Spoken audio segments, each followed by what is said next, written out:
تجھے نبی مانتا. اب وہ مطمئن ہے کہ مویا تو بندہ نہیں بول سکتا تو اس کتوں بولنا ہے, تو جیندی نہیں بولیں دی نہیں. تو ایسے ہو کے کھڑا ہو گیا. اسے کیا خبر کس سے واسطہ پڑا. تو آپ نے اس کو یوں دیکھا, جس کی مردہ گوہ مانتی تھی اس کی آج زندہ امت نہیں مان رہی. آپ نے یوں دیکھا, آپ نے کہا یا باب, اے گوہ. وہ گوہ کی گردن کوئی نہیں ہوتی, بچ اڑی ہوں. تو اس نے ایک دم آنکھیں کھولی اور اپنا منہ ایسے اوپر اٹھایا اور اپنے اگلے بازو, اگلے جو اس کے پاؤں ہیں ان کا سہارا لے کر یوں پورا اٹھ گئی ایسے, اور اتنے زور سے بولی کہ ساری محفل میں گونج اٹھی. کہنے لگی لبیک وسعدیک یا زین من وافا یوم القیامہ. لبیک حاضر یا رسول اللہ وسعدیک.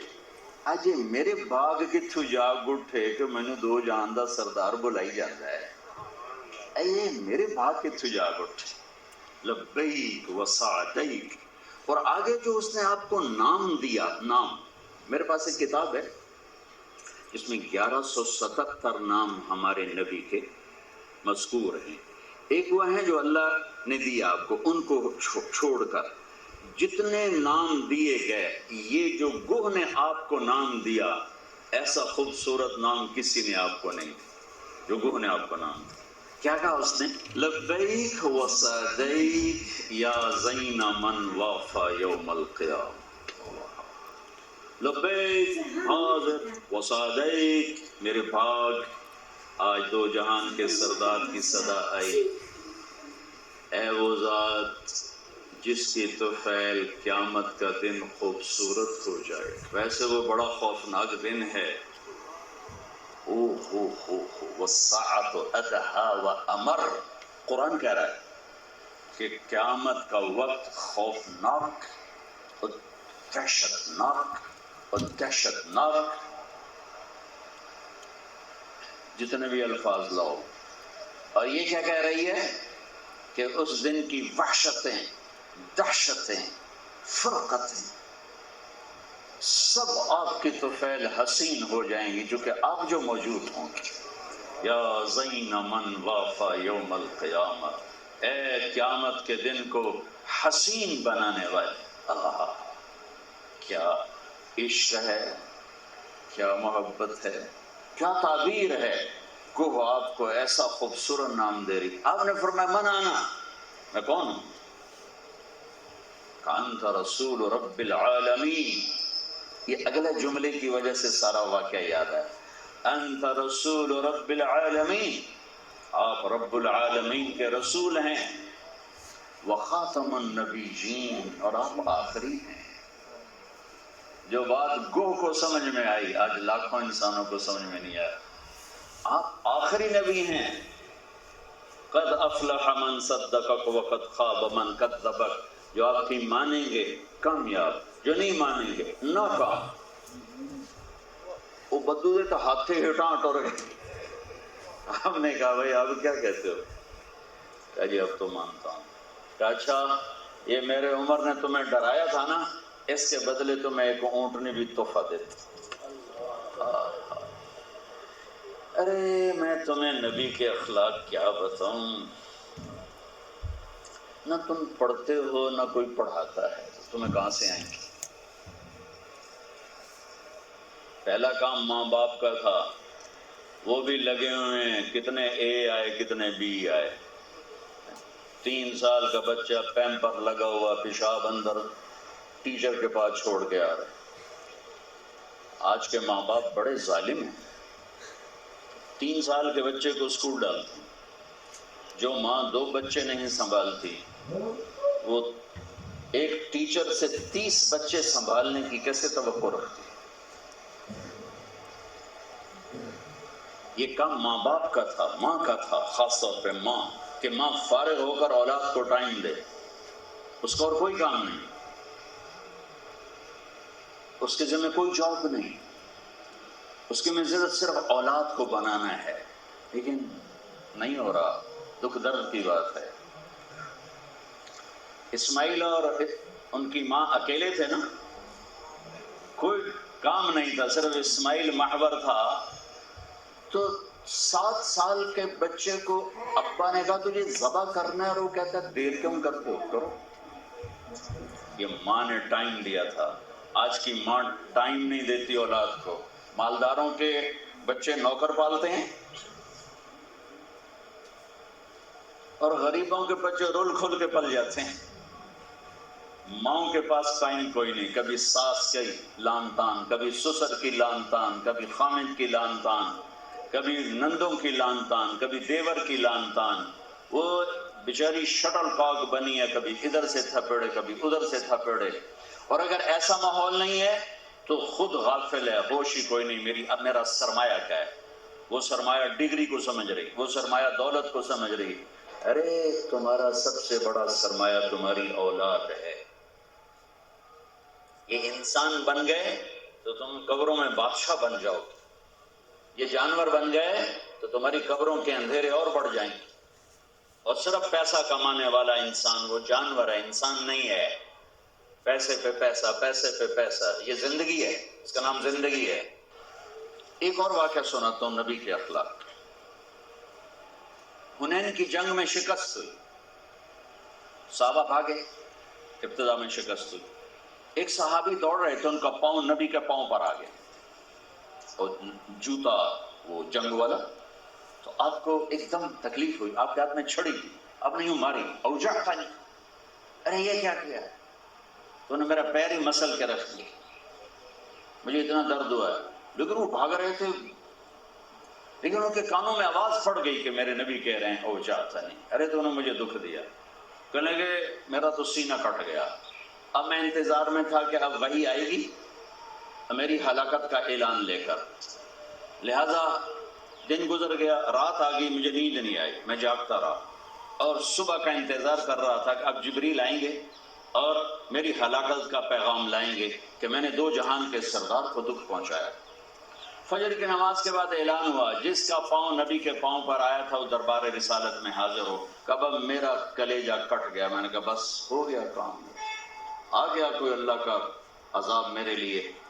کہ میں کانپتا ڈرتا پہنچا تو آپ مجھے دیکھ کر مسکرائے اور فرمایا میرے دوست کل میں نے آپ کو چھڑی ماری تھی، میں آپ سے معافی چاہتا ہوں. چھڑی کہاں ماری تھی؟ لوہے کی زرہ، لوہے. اب تو میں نے ایسے چھوٹی مارو کوئی پتہ نہیں لگے گا کیونکہ چھڑی تو باریک سی ہوتی، اور انہوں نے لوہا پہنا ہوا تھا کہ کل میں نے آپ کو چھڑی ماری تھی، معافی چاہتا ہوں. اور اس کے بدلے یہ 60 اونٹنیاں آپ کو تحفہ دیتا ہوں، آپ قبول بھی فرمائیں اور معاف بھی فرمائیں.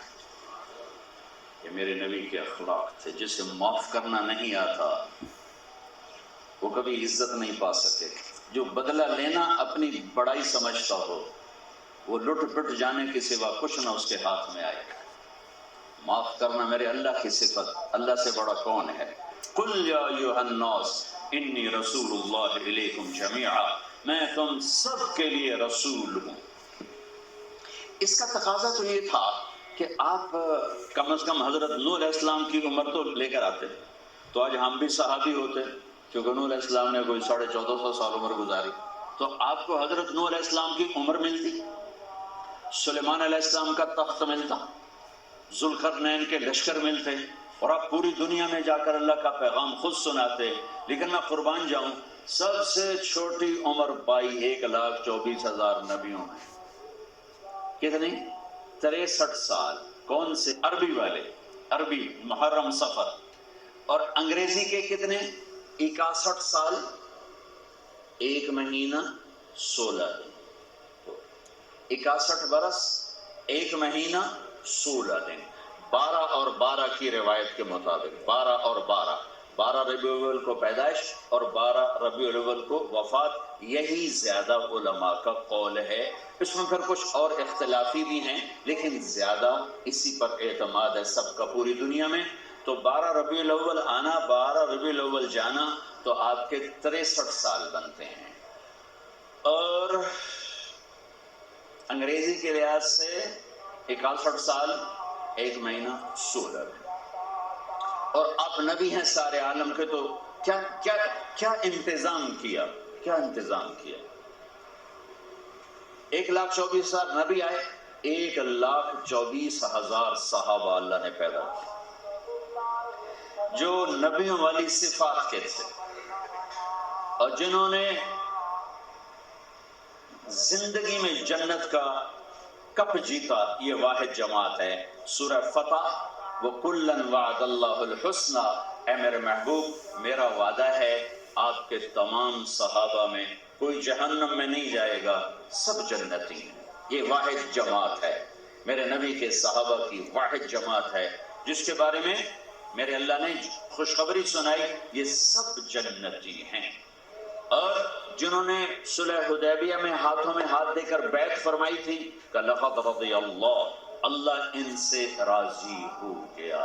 اور یہ اس امت کے واحد شخص ہیں حضرت عثمان، جن کو ایک بڑی عجیب فضیلت ملی ہے۔ حضرت عثمان گئے تھے بات کرنے، حضرت عثمان کو بھیجا بات کرنے کے لیے، خبر مشہور ہو گئی کہ حضرت عثمان شہید ہو، تو آپ نے سب سے کہا یا میرے ہاتھوں میں ہاتھ دو کہ ہم عثمان کے قتل کا بدلہ لیں گے۔ تو 1400 آدمیوں نے آپ کے ہاتھ میں ہاتھ دیا اور آپ نے فرمایا جنہوں نے میرے ہاتھ میں ہاتھ دیا ان میں سے کوئی جہنم میں نہیں جا سکتا۔ جب سب کی بیعت ہو گئی تو آپ نے فرمایا یہ میرا ہاتھ اور یہ عثمان کا ہاتھ، یہ واحد ہستی ہیں جن کو یہ عزت ملی، یہ میرا ہاتھ اور یہ عثمان کا ہاتھ۔ میں عثمان کو اپنے ہاتھ کے واسطے سے بیعت کر رہا ہوں۔ یہ اس امت کو یہ عزت ملی ہے، اس امت کو یہ عزت ملی ہے کہ نامزد کر کے جنت کی بشارت سنائی۔ ابو بکر جنتی، عمر جنتی، عثمان جنتی، علی جنتی، زبیر جنتی، طلحہ جنتی، سعد بن ابی وقاص جنتی، عبد الرحمن بن عوف جنتی، ابو عبیدہ بن جراح جنتی، سعید بن زید جنتی۔ یہ ام رومان حضرت عائشہ کی والدہ، جس نے جنتی عورت دیکھنی ہو ام رومان دیکھے، جس نے جنتی عورت سے شادی کرنی ہو ام ایمن سے کرے۔ ارے بلال تو کیا کرتا ہے؟ جب جنت میں جاتا ہوں تو مجھ سے آگے آگے نظر آتا ہے، تیرے قدموں کی آہٹ سنائی دیتی ہے۔ آپ نے کہا میں جنت میں گیا تو میں نے قرآن کی تلاوت سنی، میں نے کہا یہ کون تلاوت کر رہا ہے، یہ کون تلاوت کر رہا ہے؟ تو مجھے کہا گیا حارثہ بن نعمان کر رہے ہیں، حارثہ بن نعمان۔ تو آپ نے سوچا، فرمایا کہ حارثہ تو ابھی زندہ ہے، مرا تو نہیں کہ اس کی روح جنت میں آ گئی اور تلاوت کر رہی، وہ تو زندہ ہے مدینے میں۔ تو یہ قرآن کی تلاوت دیکھو، تمہیں سنانے کے لیے کتنا بڑا ساؤنڈ سسٹم لگا ہوا ہے۔ ہم تھوڑے سے بچے ہو، ادھر بچی ہوں گی، مسورات ہوں گی، اور جنت ساتھ آسمان پر، مدینہ زمین پر، اور حارثہ کی آواز آپ جنت میں سن رہے ہیں۔ کیڑا لاؤڈ سپیکر آئی، کیڑا ساؤنڈ سسٹم آئی، اب وہ سنو۔ کہیں یہ کیا بات ہے، حارثہ تو ادھر گھر بیٹھا ہوا ہے۔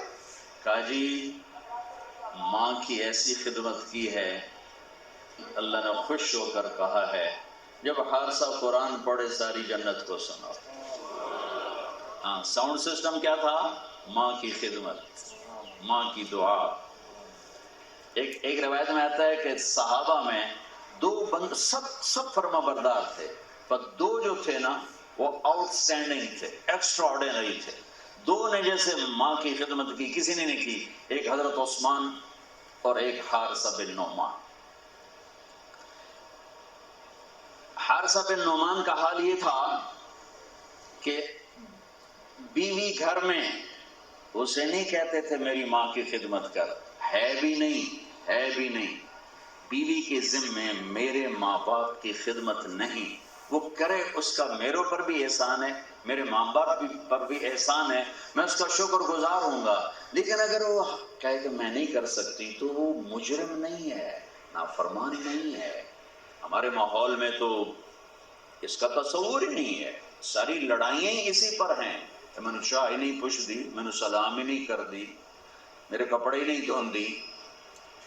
ایک گھر میں یہاں تک طلاق پہنچ گئی تھی، ہو رہی تھی، اللہ نے مجھے میں ذریعہ بنا کہ ساس نے یہ آگ لگائی تھی، اے پیکے جان دی میرے کو پوچھ کہیں نہیں جان دی، اور بیٹے کو اتنا بھرا کہ وہ طلاق دینے پہ آ گیا۔ میرا چونکہ تعلق واسطہ تھا، میں کہا ہوئے تیرے کو پوچھ کے جاندی؟ میں کہا جی جاندی۔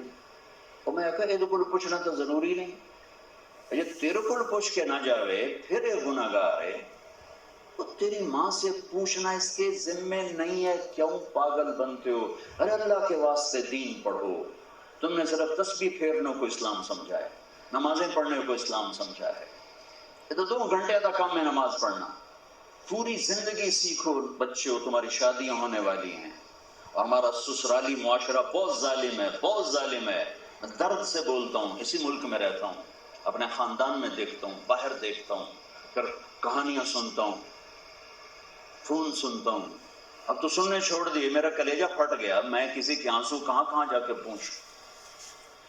دین سیکھو، دین سے مراد نماز نہیں کہہ رہا ہوں، وہ دین عبادات کا بہت بڑا حصہ، زندگی، دین کی زندگی سیکھو، دین کس چیز کا نام؟ زندگی ہے، ایک زندگی ہے۔ بڑی مشکل سے وہ طلاق ختم کروائی بی بی، تیرے کو پوچھنا ہے تے ذمے کوئی نہیں، پوچھے تو چنگی گل ہے، جب تو پوچھیا کر، پوچھ لیا کر، لیکن ذمے کوئی نہیں، خامد سے پوچھنا ذمے ہے، اس نے اجازت دے دی تو اس کو اب کسی سے پوچھنے کی ضرورت نہیں ہے، لیکن یہ میرے معاشرے کا ظلم ہے۔ ایک عورت جب ماں ہوتی ہے تو اس کے روئیں روئیں سے محبت کے چشمے پھوٹتے ہیں، جب وہ ساس بنتی ہے تو میں درد سے کہہ رہا ہوں، طنز سے نہیں، درد سے، مجھے درد ہے، مجھے اس کا بھی درد ہے کہ اگر یہ میری بہن اس حال میں مر گئی تو اس کی نمازیں اس کو آگ سے بچا نہیں سکیں گی، تو اس کے روئیں روئیں سے آگ نکلنا شروع ہو جاتی، نفرت بھر جاتی، ایسا کیوں ہے؟ حارثہ بن نعمان کی تلاوت جنت میں کیسے پہنچی؟ بیوی سے نہیں کہتے تھے میری ماں دی روٹی پکا، میری ماں دا سالن، خود بناتے تھے، خود بناتے تھے، ماں کا سالن بھی، ماں کے لیے سالن بھی، ماں کے لیے روٹی بھی۔ اچھا پھر یہ نہیں کہتے تھے اماں جی آ کھا، اس کے سامنے بیٹھ کے نوالے توڑ توڑ کے ماں کو خود کھلاتے تھے، خود کھلاتے تھے، ماں کے کپڑے خود دھوتے تھے، ماں کو تیل خود لگاتے تھے، ماں کے سر میں کنگھی خود کرتے تھے، اور جوئیں تک نکال کے مارتے تھے۔ اب یہ لوگ کہتے ہیں وے لنی ساڑی بیوی کرے، تجھے لعنت ہے تیری اس مصروفیت پر جو تجھے ماں کے لیے ٹائم نہ دے سکے۔ کون سی مصروفیت ہے تمہاری؟ تمہاری ماں قیمتی ہے یا تیری دکان قیمتی ہے؟ وقت نکال، اپنی ماں اگر زندہ ہے وقت نکال۔ حارثہ کی آواز جنت میں کیسے پہنچ؟ ماں کی، یہ کیوں ہے خدمت۔ اور آخری بات، جب کوئی ماں کے حارثہ بیٹا یہ ذرا کر دینا، اب ان کو سمجھ میں نہیں آیا کہ ماں نے کیا کہا، تو کبھی نہیں کہا ماں جی کیا کیا جائے، میں نے سمجھ نہیں آیا، باہر نکل کے بیوی کو اشارہ کرتے، وہ باہر آ جاتی، کہتے ماں جی نے کیا کہا ہے مجھے سمجھ میں نہیں آیا، دوبارہ دوہراتے نہیں تھے۔ امام زین العابدین اہل البیت آل الرسول، جگر گوشہ حسین، جن سے ان کی نسل چلی، ایک ہی تو بچے کربلا میں، سب تو ذبح ہو گئے، ساری رات رویا کرتے تھے، ساری رات۔ ایک دن ان کے خادم نے کہا حضرت اللہ نے آپ کو بہت رزق بھی دیا، عزت بھی، بادشاہی بھی، دین کی بھی دنیا، اب کیوں ساری رات روتے ہیں؟ تو پھر رونے لگے، کہا میرے دوست یعقوب علیہ السلام کا ایک بیٹا گم ہوا تھا یوسف، اور وہ بھی مل گیا تھا، تو 40 سال رو رو رو رو ان کی آنکھیں ختم ہو گئی۔ مجھے کہتے ہو میں کیوں روتا ہوں؟ میں نے اپنے سارے گھر کو اپنی آنکھوں کے سامنے ذبح ہوتے دیکھا، ان کے سروں کو نیزوں پہ چڑھتے دیکھا، میرے بھائی، میرے چاچے، میرے باپ سب نیزوں پہ، میں کیسے نہ روؤں؟ یہ ماں کے ساتھ بیٹھ کے کھانا نہیں کھاتے تھے۔ بڑے عیب کی بات ہے عرب میں الگ الگ پلیٹوں میں کھانا کھانا، یہ ہمارے اجمیوں کا رواج ہے، اپنی پلیٹ چاہو تو وچ پاؤ، وہ کٹھے کھاتے ہیں۔ تو کسی نے کہا حضرت آپ ماں کی ویسے تو اتنی خدمت کرتے ہیں، ان کے ساتھ بیٹھ کے کھانا کیوں نہیں کھاتے؟ کہ مجھے ڈر لگتا ہے کہ کوئی ایسی بوٹی نہ اٹھا لوں جس پر میری ماں کی نظر پڑ چکی ہو اور میں اٹھا کے گناہ گار نہ ہو جاؤں، میں اس لیے ماں کے ساتھ کھانا نہیں کھاتا کہ کہیں میرا ہاتھ اس کی پسند سے پہلے نہ بڑھ جائے۔ اللہ